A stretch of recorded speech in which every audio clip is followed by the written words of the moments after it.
You there! I'm sorry to trouble you, but I couldn't help but notice that fine bow you're carrying. No idea how you managed to get your hands on it, especially in the light of our dear old magistrate's ban, but I'm impressed. And before you ask, no, I wouldn't dream of trying to buy it from you. I have no use for a wooden bow myself. But I would like to propose a joint business venture of sorts. Tell me, do you have any idea how people here end up as golden statues?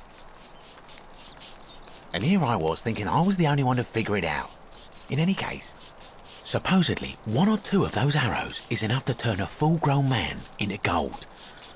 Now, of course, that is a travesty, a terrible, horrible waste of human life, which has to be stopped. And yet, on the other hand, I can't help but think of a tale told by that Greek fella Aesop, the goose that laid the golden egg. With the ability to transmute organic matter into gold, one could create infinite wealth. Use your imagination. Golden animals, insects, trees and plants. The Midas touch without the drawbacks. We are talking riches beyond imagining. And even if we were to split all those riches between the 2 of us, half of infinite wealth is still infinite. Interested?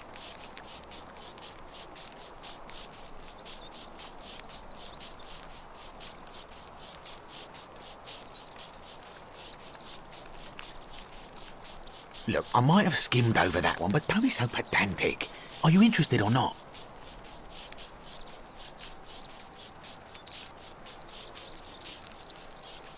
Excellent. So the first question is, how do we get our hands on one of those golden bows? Now, I have a plan, but first, tell me, are you familiar with the story of the goddess Diana? Good. Then none of this should be a surprise to you.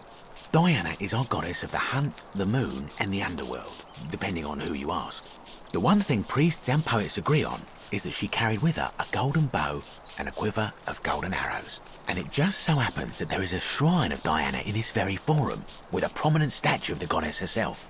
And would you like to guess what she's holding in her hand? Precisely. I can't tell you how many hours I've spent in that temple staring at it, trying to figure out how to retrieve it without breaking you-know-what. Oh, gods, no! If you tried that, we'd all be dead within moments, I'm sure. No, here's what I propose. You give your bow to me, I cover it in a thin layer of gold leaf, and we create a replica of a golden bow. Then you enter the shrine, extinguish the braziers, and under cover of darkness, swap out the fake for the original. It's not theft exactly, it's more of a trade. But make no mistake, this is a dangerous path, and there's no way of knowing where it will lead. But in my experience, all the best adventures begin with a risky first step. Now, you must have questions. Ask away.